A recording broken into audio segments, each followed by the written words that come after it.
Hello વિદ્યાર્થી મિત્રો, હવે આપણે આગળના મુદ્દા તરફ જઈએ. આગળનો મુદ્દો છે વિદ્યુતભારોના સતત વિતરણને કારણે લાગતું બળ. આના આગળના મુદ્દામાં આપણે સતત વિતરણની વાત કરેલી છે, જેમાં 3 પોઈન્ટ હતા: રેખીય વિદ્યુતભાર ઘનતા, પૃષ્ઠ વિદ્યુતભાર ઘનતા, કદ વિદ્યુતભાર ઘનતા. એ આપણે ચર્ચા કરી ચૂક્યા છે. હવે આજે આપણે ચર્ચા કરવાના છે વિદ્યુતભારોનું જે સતત વિતરણ છે તેને કારણે લાગતું બળ. તો આપણે આ શરૂઆત કરીએ એના પહેલાં આપણે શું કરવાનું છે તેની વાત કરી લઈએ. 3 મુદ્દા યાદ રાખો. જો આ એક રેખા છે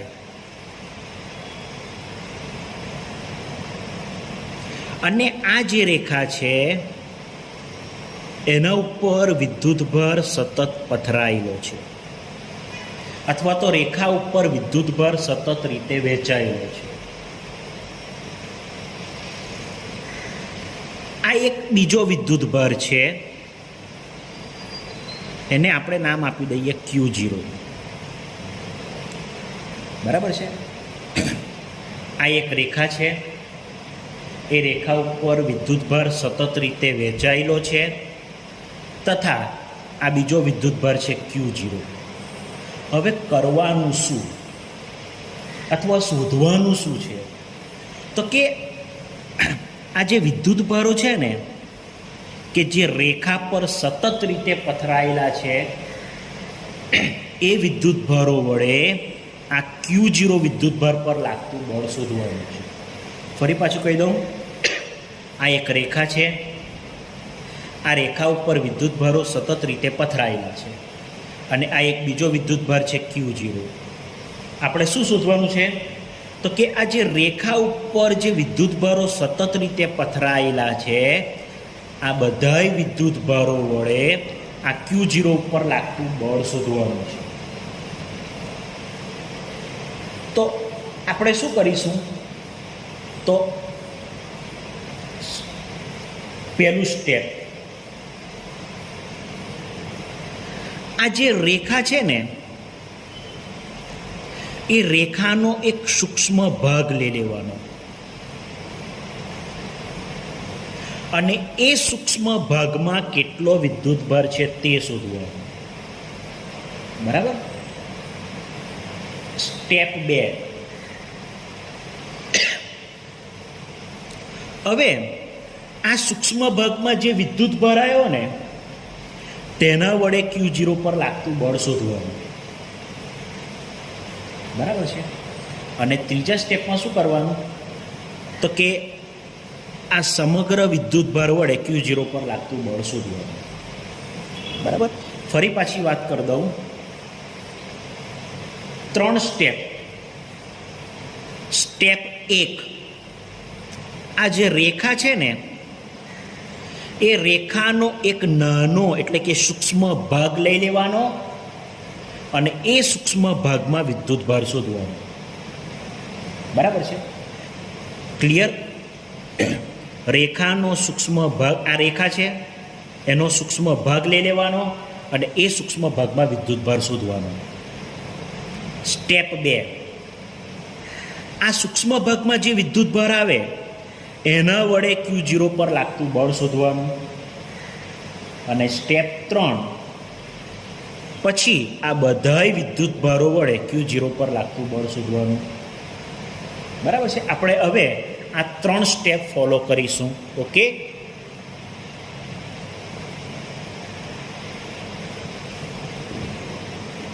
ચાલો, સૌ પ્રથમ આપણે લઈએ જ્યારે વિદ્યુતભાર રેખા પર સતત રીતે પથરાયેલો હોય એટલે વહેંચાયેલો હોય, બરાબર.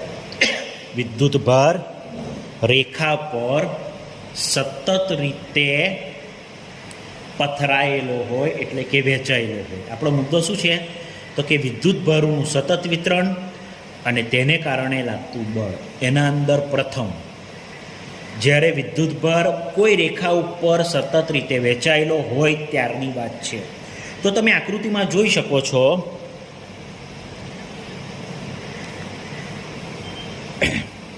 આ ત્રિપરિમાણમાં છે, એક્સ વાય ઝેડ 3 અક્ષો આપેલી છે. આ એક રેખા છે.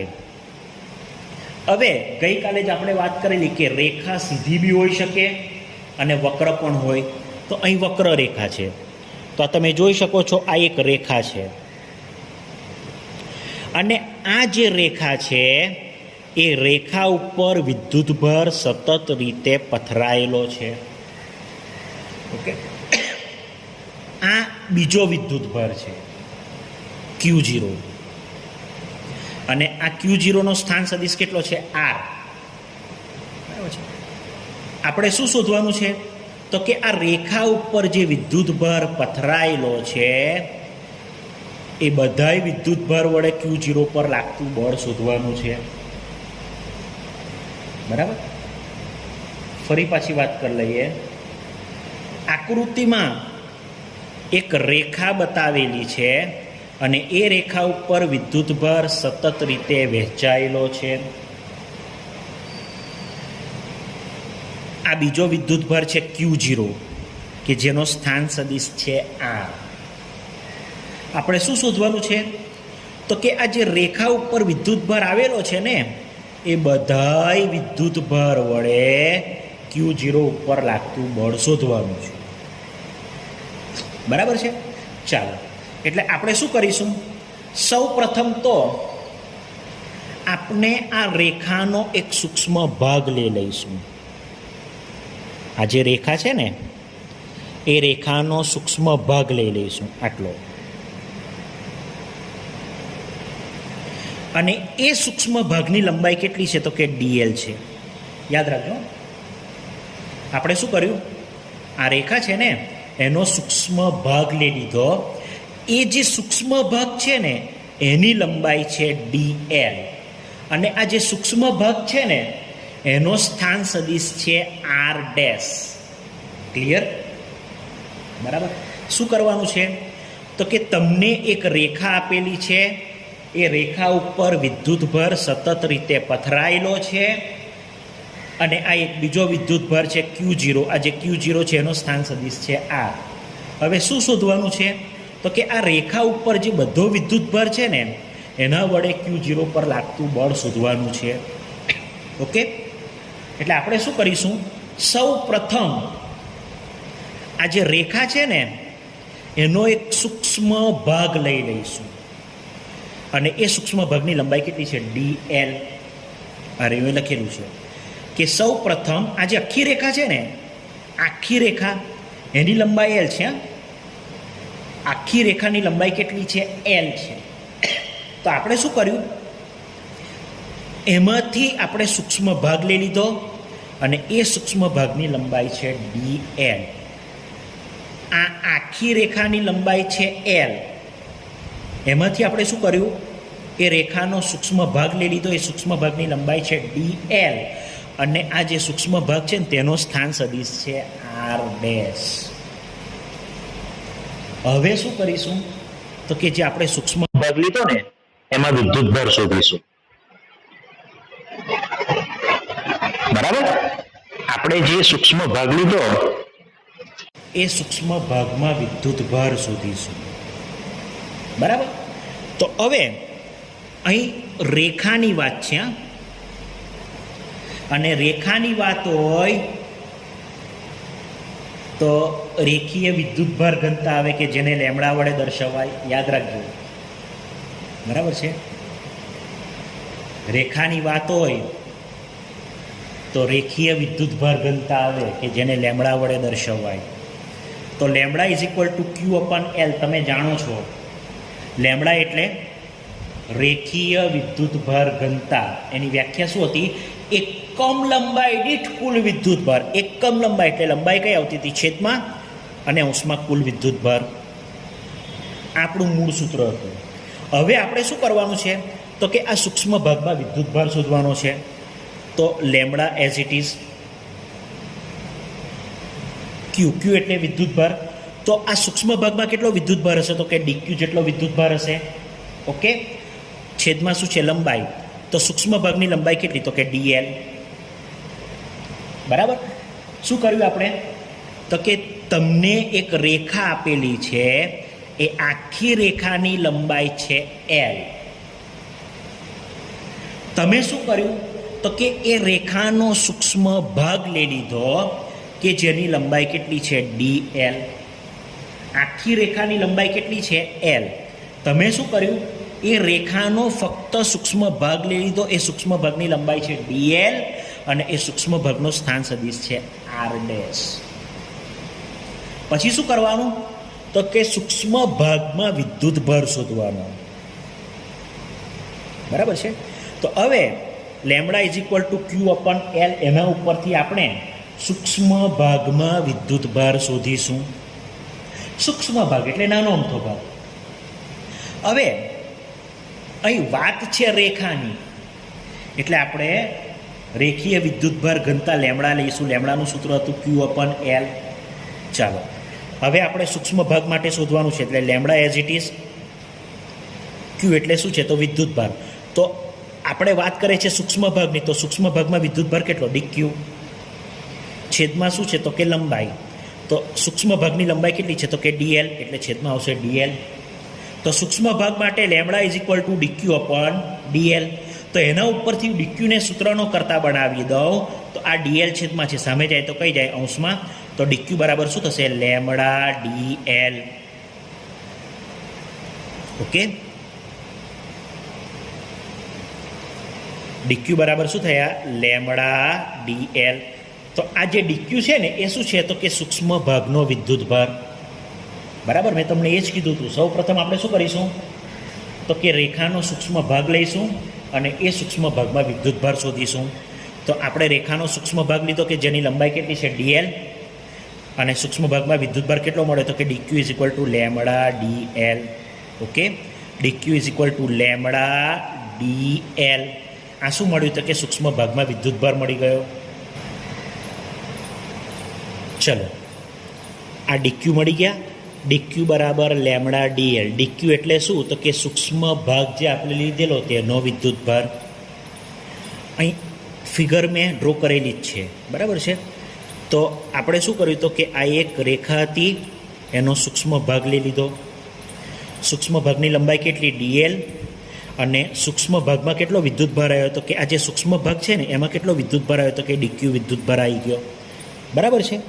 ચાલો હવે શું કરવાનું તો કે આ જે સૂક્ષ્મ ભાગનો વિદ્યુતભાર છે, સૂક્ષ્મ ભાગમાં કેટલો વિદ્યુતભાર આવ્યો ડીક્યુ વિદ્યુતભાર આવ્યો, તેના વડે આ Q0 પર લાગતું બળ શોધવાનું. બરાબર છે, ક્લિયર. સૌ પ્રથમ શું કર્યું તો કે આવી રેખા આપેલી હતી, આ આખી રેખાની લંબાઈ કેટલી હતી એલ. તમે શું કર્યું તો કે એ રેખાનો સૂક્ષ્મ ભાગ લઈ લીધો કે જેની લંબાઈ કેટલી હતી ડીએલ. સૂક્ષ્મ ભાગની લંબાઈ કેટલી હતી ડીએલ. પછી શું કર્યું તો કે સૂક્ષ્મ ભાગમાં તમે વિદ્યુતભાર શોધી લીધો. તો સૂક્ષ્મ ભાગમાં વિદ્યુતભાર કેટલો આવ્યો તો કે ડીક્યુ. ડીક્યુ બરાબર શું તો કે લેમડા ડીએલ. હવે શું કરવાનું તો કે સૂક્ષ્મ ભાગનો જે વિદ્યુતભાર છે ડીક્યુ, તેના વડે Q0 પર લાગતું બળ શોધવાનું. બરાબર છે. સૂક્ષ્મ ભાગનો વિદ્યુતભાર કેટલો ડીક્યુ, તેના વડે Q0 પર લાગતું બળ શોધવાનું. કયું બળ તો કે કુલમ બળ. એટલે સૂત્ર શું થશે તો કે ડીએફ. અહીં આગળ આપણે કુલમ બળ માટે એફ નથી લખેલા, ડીએફ લખેલા છે.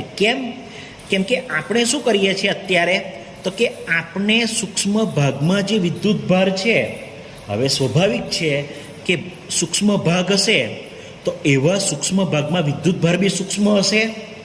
તો એવા સૂક્ષ્મ વિદ્યુતભાર વડે Q0 પર લાગતું બળ બી કેવું હશે સૂક્ષ્મ હશે.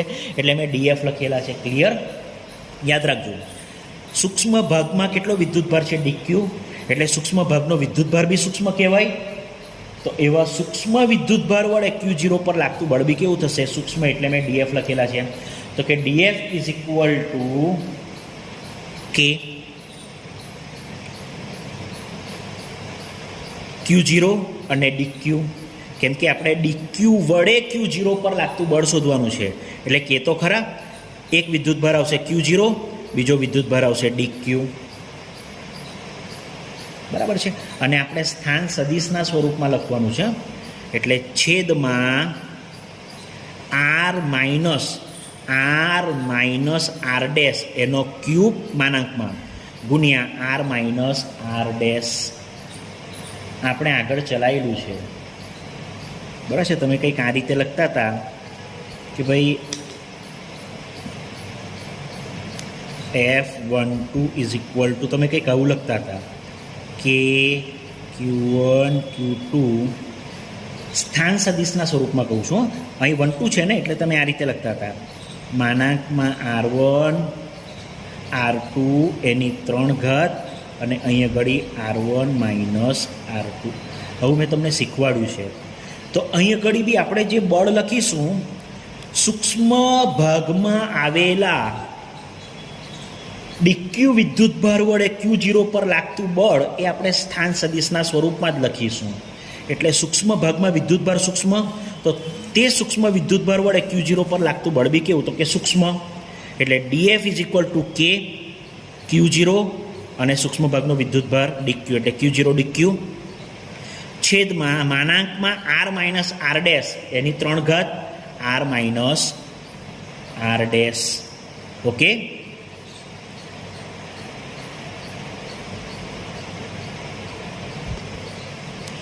ચાલો,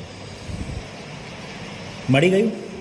સૂક્ષ્મ ભાગમાં DQ જેટલો વિદ્યુતભાર આવેલો એ DQ વિદ્યુતભાર વડે Q0 ઉપર લાગતું બળ. હવે સ્વાભાવિક છે કે સૂક્ષ્મ ભાગ હતો તેમાં વિદ્યુતભાર બી સૂક્ષ્મ હતો DQ જેટલો, તો તેના વડે Q0 ઉપર લાગતું બળ બી સૂક્ષ્મ છે DF. આ એનું સૂત્ર થઈ ગયું. હવે આ જે સમીકરણ છે એમાં DQનું મૂલ્ય મૂકી દઈએ એટલે સમીકરણ એકમાંથી આ રહ્યું, આ સમીકરણ 1 છે. આ સમીકરણ 1માંથી આ જે DQ છે ને તેનું મૂલ્ય આ સમીકરણમાં મૂકી દઈએ તો DF as it is equal two K Q0 as it is DQ. પણ DQ બરાબર શું છે? તો કે લેમડા DL એટલે લેમડા DL છેદમાં માનાંકમાં R minus R dash cube as it is R minus R dash as it is. Clear? એટલે આપણે શું કર્યું? આ જે સમીકરણ આવ્યું ને DF વાળું સમીકરણ તેમાં સમીકરણ 1નું મૂલ્ય મૂકી દીધું તો DF as it is, K as it is, Q0 as it is અને આ DQનું મૂલ્ય મૂકી દીધું સમીકરણ 1 પરથી, છેદ એઝ ઇટ ઇઝ અને આ પદ એઝ ઇટ ઇઝ. બરાબર છે. તો આ તમને શું મળ્યું? સૂક્ષ્મ ભાગ વડે Q0 પર લાગતું બળ. બરાબર છે. પરંતુ આપણે શું શોધવાનું છે? તો કે આપણે તો સમગ્ર રેખા વડે લાગતું બળ શોધવાનું છે. આ તમે શું શોધ્યું? તો કે સૂક્ષ્મ ભાગમાં જે વિદ્યુતભાર આવ્યો ને DQ તેના વડે Q0 પર લાગતું બળ શોધ્યું. પણ ખરેખર આપણે શું શોધવાનું છે? તો કે આખી રેખા કે જેની લંબાઈ હતી L તેના વડે Q0 પર લાગતું બળ શોધવાનું છે. એટલે આપણે શું કરીશું? એ શોધવા માટે અહીંથી D કાઢી નાખીશું એટલે અહીંથી વિકલન નીકળી જશે. એટલે અહીંથી D નીકળશે એટલે વિકલન નીકળી ગયું એટલે સામે શું લાગશે? સંકલન. તો એમાં K એટલે શું છે? કુલમનો અચળાંક કે જેનું મૂલ્ય છે 9 ગુણ્યા 10⁻9 એ તો અચળ થશે એટલે K મેં બહાર કાઢી લીધા છે સંકલનના બહાર અને અહીંથી વિકલન કાઢ્યું એટલે સામે શું લાગ્યું? સંકલન Q0 as it is, lambda DL as it is, છેદ એઝ ઇટ ઇઝ અને આ પદ એઝ ઇટ ઇઝ. તો આ જે મળ્યું ને F વાળું સૂત્ર એ શું છે? તો કે સમગ્ર રેખા વડે Q0 ઉપર લાગતું બળ. આ થઈ ગયું આપણું. હવે સંકલનની લિમિટ મેં L કેમ લખી છે? કેમ કે આપણે સમગ્ર રેખાની વાત કરી છે અને સમગ્ર રેખાની લંબાઈ કેટલી છે? L એટલે મેં L લખેલા છે. ઓકે, બરાબર છે. એટલે યાદ રાખો આ DF શું છે? તો કે સૂક્ષ્મ ભાગમાં જે વિદ્યુતભાર હતો DQ તેના વડે Q0 ઉપર લાગતું બળ હતું. પણ આપણે શું કરવાનું હતું? સમગ્ર રેખા વડે Q0 પર લાગતું બળ શોધવાનું હતું ને. એટલે અહીંથી વિકલન દૂર કર્યું અને સામે સંકલન લાગ્યું એટલે આ જે છે આ સમીકરણ, એ સમગ્ર રેખા વડે Q0 ઉપર લાગતું બળ મળી ગયું. ક્લિયર? 3 સ્ટેપ મેં તમને શીખવાડ્યા, એ તમારે ફોલો કરવાના. શું કરવાનું?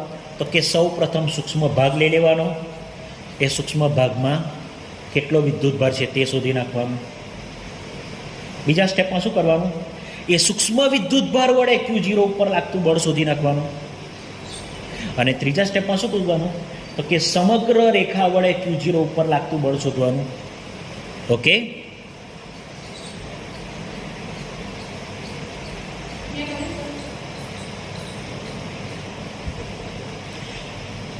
હવે આપણે વિદ્યુત ભારોના સતત વિતરણ વડે લાગતું બળ, તેમાં બીજા નંબર પર જઈએ. જ્યારે વિદ્યુત ભાર પૃષ્ઠ પર સતત રીતે વહેંચાયેલો હોય.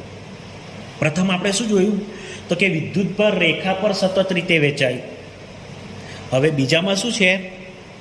તો કે વિદ્યુત ભાર પૃષ્ઠ પર સતત રીતે વહેંચાયેલો હોય. તો તમે જોઈ શકો છો, આ આકૃતિના અંદર એક પૃષ્ઠ બતાવેલું છે. ત્રિપરિમાણમાં આકૃતિ છે. એક્સ, વાય અને ઝેડ ત્રણે અક્ષો આપેલી છે. આ એક પૃષ્ઠ બતાવેલું છે, અને આ જે પૃષ્ઠ છે એનું ટોટલ ક્ષેત્રફળ કેટલું છે? તો કે એ છે. આખા પૃષ્ઠનું ક્ષેત્રફળ છે એ. અને આ જે પૃષ્ઠ છે એ સમગ્ર પૃષ્ઠમાં વિદ્યુતભાર સતત રીતે વહેંચાયેલો છે. બરાબર છે? આ એક બીજો વિદ્યુતભાર છે Q0, કે જેનો સ્થાન સદિશ છે R. બરાબર? ક્લિયર? શું છે? આ એક પૃષ્ઠ છે, આ પૃષ્ઠનું ક્ષેત્રફળ છે એ, અને આ પૃષ્ઠમાં વિદ્યુતભાર સતત રીતે વહેંચાયેલો છે. આ બીજો વિદ્યુતભાર છે Q0. આ Q0 નો સ્થાન સદિશ છે R. આપણે શું શોધવાનું છે? તો કે આ જે આખું પૃષ્ઠ છે તેના અંદર જે વિદ્યુતભાર છે તેના વડે Q0 પર લાગતું બળ શોધવાનું છે. એટલે આપણે શું કરીશું? તો કે આ જે પૃષ્ઠ છે ને એ પૃષ્ઠનો સૂક્ષ્મ ભાગ લઈ લઈશું. તમે જોઈ શકો છો, આ પૃષ્ઠનો સૂક્ષ્મ ભાગ છે, અને આ સૂક્ષ્મ ભાગનું ક્ષેત્રફળ કેટલું છે? તો કે ds. ક્લિયર? હવે આપણે આ સૂક્ષ્મ ભાગમાં વિદ્યુતભાર શોધીશું. શું છે? તો કે આકૃતિના અંદર એક પૃષ્ઠ આપેલું છે, અને આ પૃષ્ઠનું ટોટલ ક્ષેત્રફળ કેટલું છે? તો કે એ છે. બરાબર? આ બીજો વિદ્યુતભાર છે Q0, કે જેનો સ્થાન સદિશ છે R. આપણે શું શોધવાનું છે? તો કે આ આખા પૃષ્ઠમાં જે વિદ્યુતભાર છે તેના વડે Q0 ઉપર લાગતું બળ શોધવાનું છે. એટલે સૌ પ્રથમ આપણે શું કરીશું? તો કે આ જે પૃષ્ઠ છે ને, આ આખા પૃષ્ઠનું ક્ષેત્રફળ છે એ. એટલે આપણે શું કરીશું? આ પૃષ્ઠનો સૂક્ષ્મ ભાગ લઈ લઈશું. સૂક્ષ્મ ભાગનું ક્ષેત્રફળ કેટલું છે? ds. અને એ સૂક્ષ્મ ભાગમાં વિદ્યુતભાર શોધીશું. ઓકે? તો ચાલો, અહીં વાત કોની છે? પૃષ્ઠની. એટલે પૃષ્ઠ વિદ્યુતભાર ઘનતા આવશે. તમે જાણો છો સિગ્મા, એને સિગ્મા વડે દર્શાવાય. Sigma is equal two Q/A. એના પરથી sigma as it is equal two Q એટલે વિદ્યુતભાર. અત્યારે આપણે શું કરીએ છીએ? તો કે સૂક્ષ્મ ભાગમાં વિદ્યુતભાર શોધીએ છીએ. તો સૂક્ષ્મ ભાગમાં વિદ્યુતભાર કેટલો? તો કે dq. છેદમાં શું છે? તો કે ક્ષેત્રફળ. તો સૂક્ષ્મ ભાગનું ક્ષેત્રફળ કેટલું છે? તો ds એટલે ds. ક્લિયર? તો એના ઉપરથી આપણે dqને સૂત્રનો કરતા બનાવીએ. તો dqને સૂત્રનો કરતા બનાવીશું તો શું આવશે? Sigma ds. તો આ મળી ગયું dq એટલે સૂક્ષ્મ ભાગનો વિદ્યુતભાર. બરાબર છે? ક્લિયર? શું આપેલું છે તમને? ફરી એકવાર વાત કરીએ તો કે એક પૃષ્ઠ આપેલું છે, એ આખા પૃષ્ઠનું ક્ષેત્રફળ છે એ, અને એ આખા પૃષ્ઠમાં વિદ્યુતભાર વહેંચાયેલો છે અને આ એક બીજો વિદ્યુતભાર છે Q0 કે જેનો સ્થાન સદિશ કેટલો છે R. આપણે શું કરવાનું છે તો કે આ પૃષ્ઠમાં જે વિદ્યુતભાર છે એ બધાય વિદ્યુતભાર વડે Q0 પર લાગતું બળ શોધવાનું છે. બરાબર છે. એટલે આપણે શું કરીશું તો કે આપણે આ પૃષ્ઠનો સૂક્ષ્મ ભાગ લઈ લઈશું. આ સૂક્ષ્મ ભાગનું ક્ષેત્રફળ કેટલું છે ds અને સૂક્ષ્મ ભાગનો સ્થાન સદિશ છે R ડેશ. ચાલો આપણે સૂક્ષ્મ ભાગ લઈ લીધો, એનું ક્ષેત્રફળ કેટલું છે ds. હવે આ સૂક્ષ્મ ભાગમાં વિદ્યુતભાર શોધવાનો. અહીં પૃષ્ઠની વાત છે એટલે પૃષ્ઠ વિદ્યુતભાર ઘનતા આવશે જેને આપણે સિગ્મા વડે દર્શાવીએ છીએ. તો sigma is equal two Q upon A પરથી sigma as it is Q એટલે વિદ્યુતભાર. તો સૂક્ષ્મ ભાગનો વિદ્યુતભાર કેટલો તો કે dq. છેદમાં શું છે તો કે ક્ષેત્રફળ. આપણે સૂક્ષ્મ ભાગ લીધો છે તો સૂક્ષ્મ ભાગનું ક્ષેત્રફળ ds એટલે છેદમાં ds. તો dq ને સૂત્રનો કરતા બનાવો તો dq બરાબર શું થાય તો કે સિગ્મા ds. તો આ તમને શું મળી ગયું સૂક્ષ્મ ભાગમાં વિદ્યુતભાર. બરાબર છે.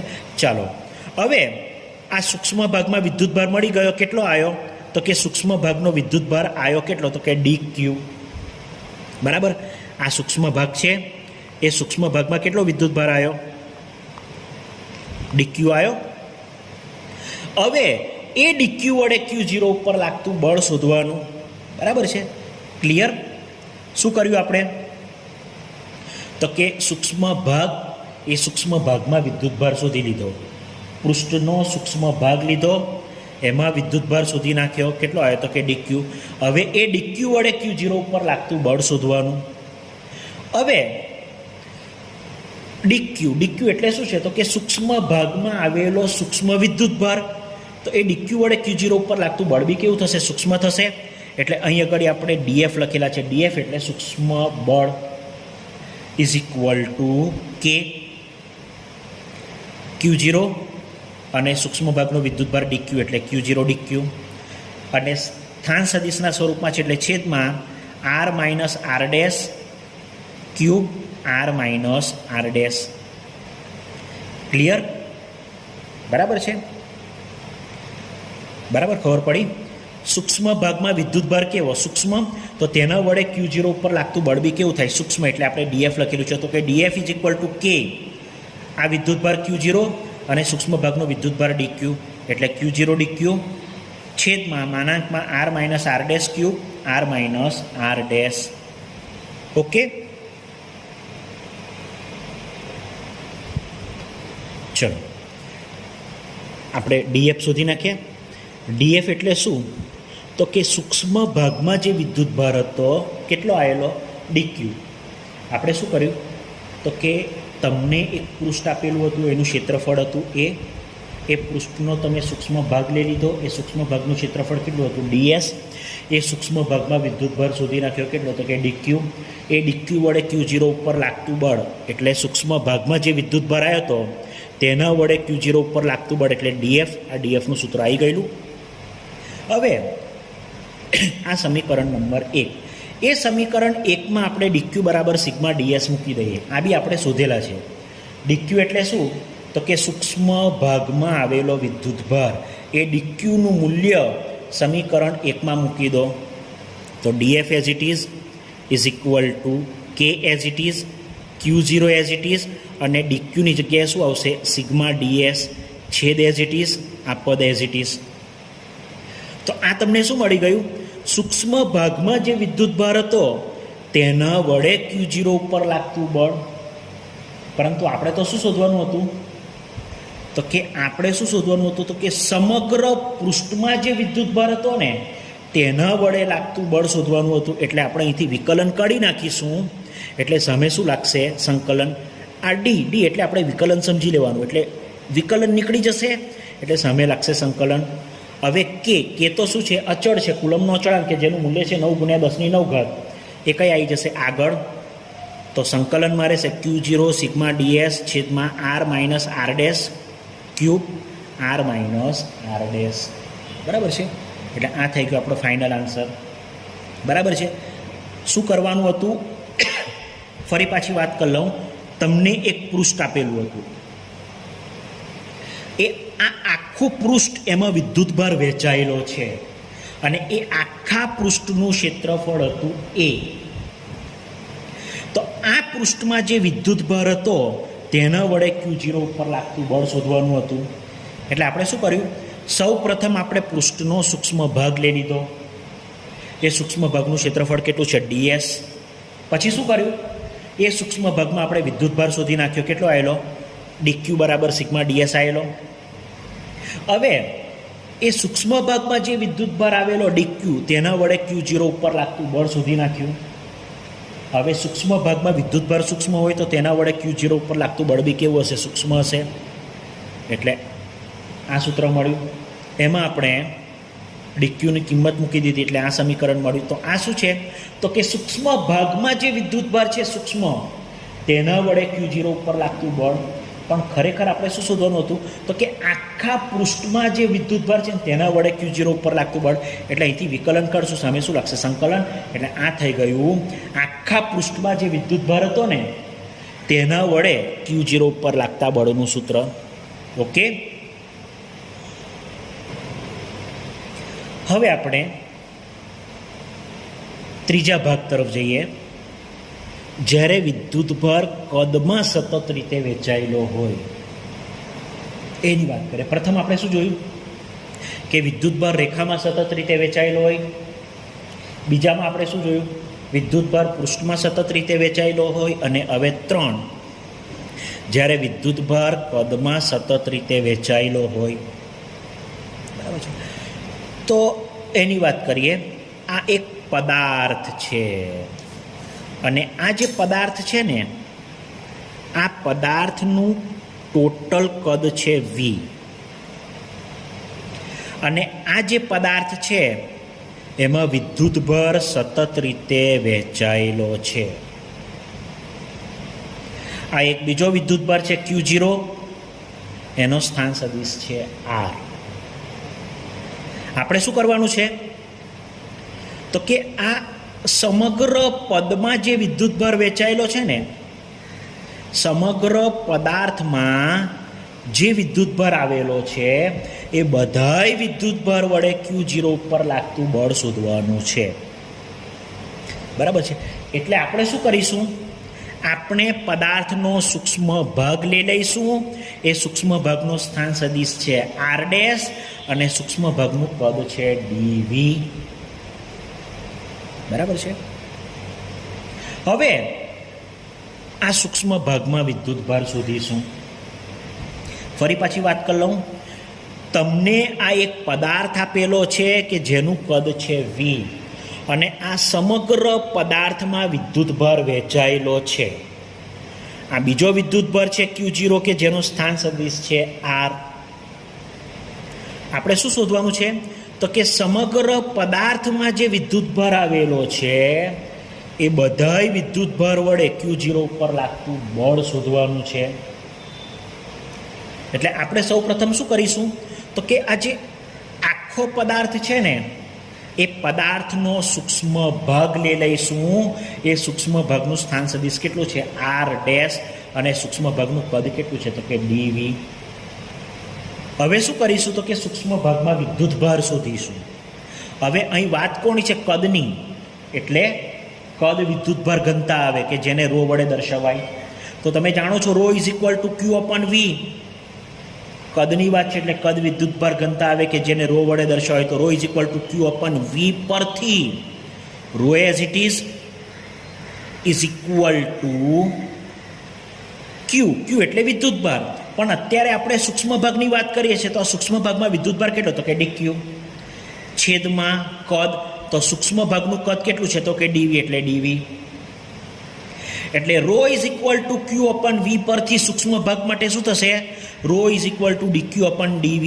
એના ઉપરથી dqને સૂત્રનો કરતા બનાવો તો dv છેદમાં છે, સામે જાય તો અંશમાં જાય એટલે dq બરાબર શું આવશે, ρ dv.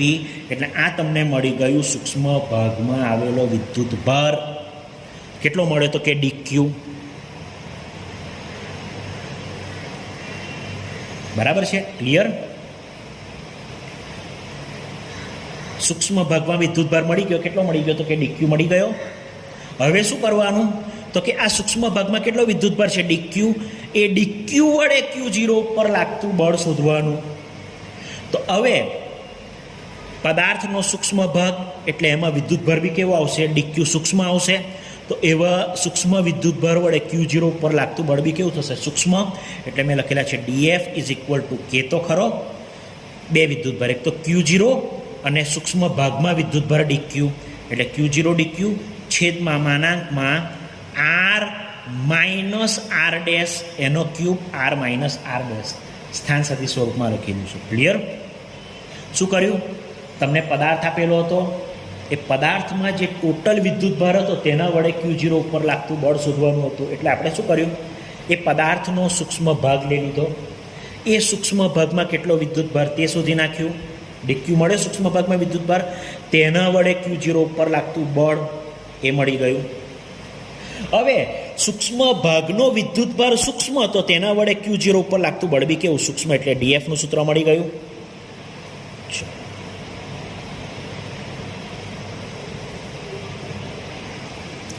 ચાલો, DFનું સૂત્ર મળી ગયું. DF એટલે શું?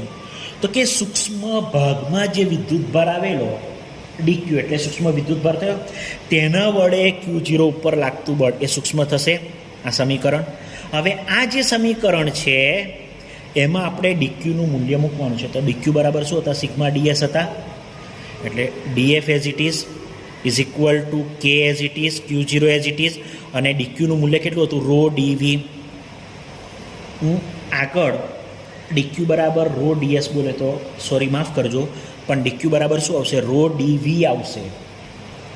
એટલે DF as it is equal to કે as it is, Q0 as it is, અને ડીક્યુનું મૂલ્ય આપણે મૂકી દીધું. ડીક્યુ આપણે શોધેલા છે, કેટલા આવશે, રો ડીવી છેદમાં R માઇનસ R ડેશ માનાંકમાં એની 3 ઘાત as it is, R minus R dash as it is. બરાબર? તો આ DFનું સમીકરણ મળી ગયું. એટલે સૂક્ષ્મ ભાગમાં જે વિદ્યુતભાર આવેલો તેના વડે Q0 ઉપર લાગતા બળનું સૂત્ર મળી ગયું. પણ આપણે તો શું શોધવાનું હતું, સમગ્ર પદાર્થમાં જે વિદ્યુતભાર હતો ને તેના વડે Q0 ઉપર લાગતું બળ શોધવાનું હતું.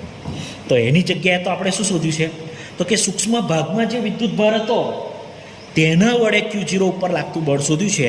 પણ આપણે તો શું શોધવાનું હતું, આખા પદાર્થમાં જે વિદ્યુતભાર હતો તેના વડે Q0 ઉપર લાગતું બળ શોધવાનું હતું. એટલે હવે આપણે શું કરશું, અહીંથી D એટલે વિકલન કાઢી નાખીશું. એટલે સામે શું લાગશે, તો કે સંકલન લાગશે. આ તો તમે શું શોધ્યું, DFનું સૂત્ર શું છે, તો કે સૂક્ષ્મ ભાગમાં જે વિદ્યુતભાર હતો ને તેના વડે Q0 ઉપર લાગતું બળ મળ્યું. પણ આપણે તો શું શોધવાનું હતું, આખા પદાર્થમાં જે વિદ્યુતભાર હતો ને તેના વડે Q0 ઉપર લાગતું બળ શોધવાનું હતું. એટલે અહીંથી આપણે વિકલન કાઢી નાખ્યું. તો સામે શું લાગશે, સંકલન. કે શું છે, કુલમનો અચળાંક કે જેનું મૂલ્ય છે 9 × 10⁹ એટલે અચળ રહેશે, એ કઈ આવશે, 12.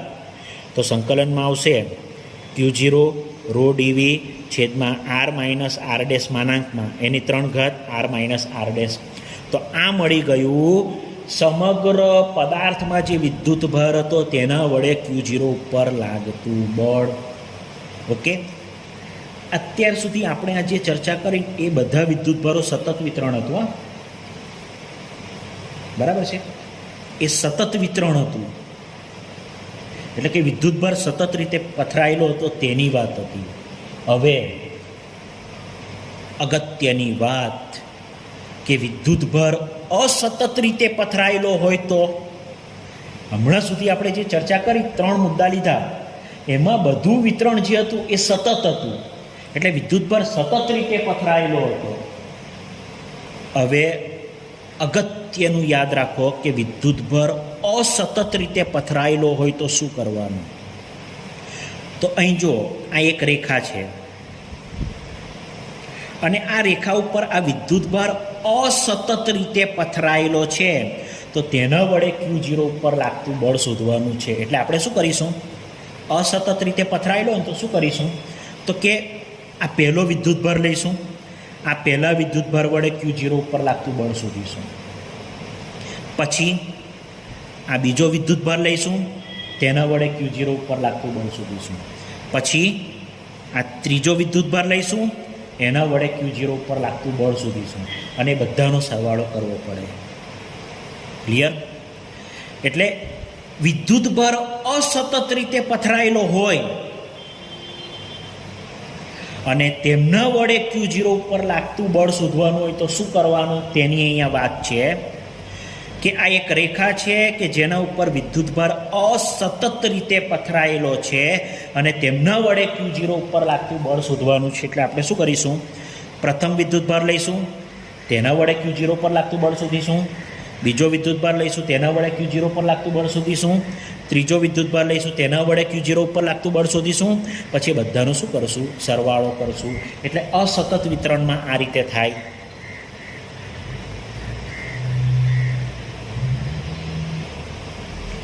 હવે આ અગત્યની નોંધમાં આ બીજો મુદ્દો. બીજા મુદ્દામાં શું છે તો કે વિદ્યુતભાર L લંબાઈની રેખા પર, પૃષ્ઠ પર અને V કદના પદાર્થ પર સતત રીતે વહેંચાયેલો છે અને પાછો અવકાશમાં અસતત રીતે પણ વહેંચાયેલો છે. એટલે આ બીજા મુદ્દામાં સતત વિતરણ પણ છે અને સાથે સાથે અસતત વિતરણ પણ છે. પહેલાં આપણે સતત વિતરણ જ જોયું, પછી અગત્યની નોંધમાં પહેલા મુદ્દામાં ફક્ત અસતત વિતરણ જોયું.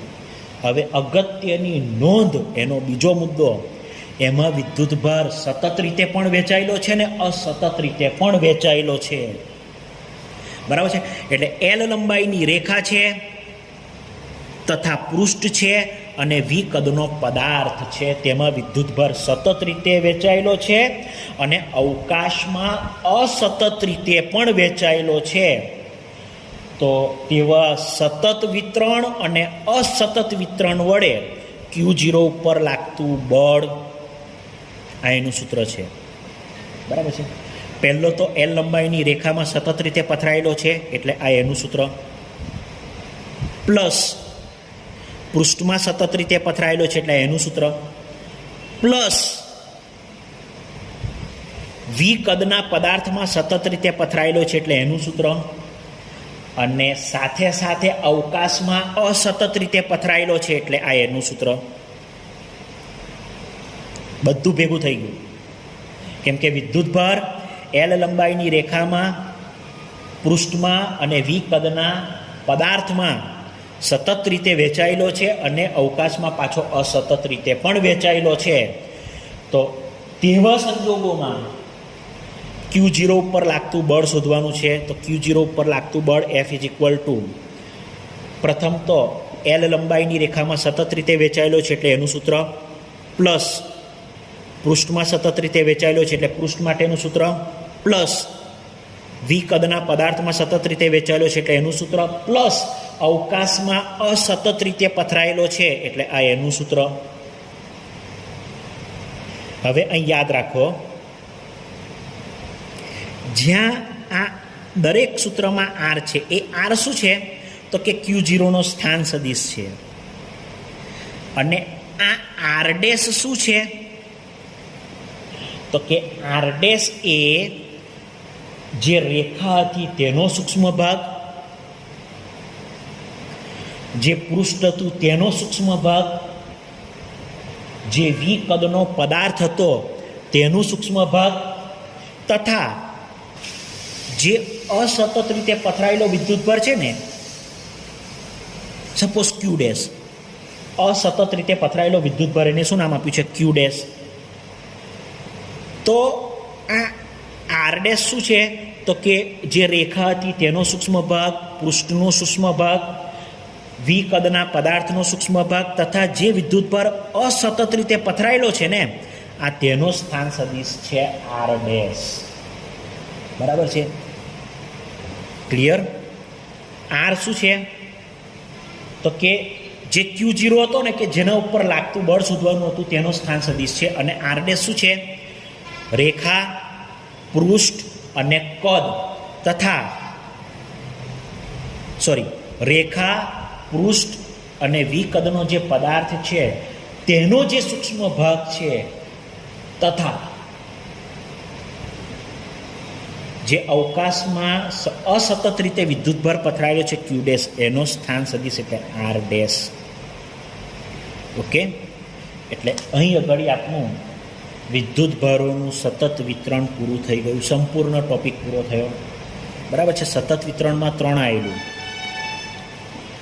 કે રેખા ઉપર સતત રીતે પથરાયેલો હોય, બીજા નંબરમાં પૃષ્ઠ પર સતત રીતે પથરાયેલો હોય, ત્રીજા નંબરમાં કદમાં સતત રીતે પથરાયેલો હોય, એની વાત કરી.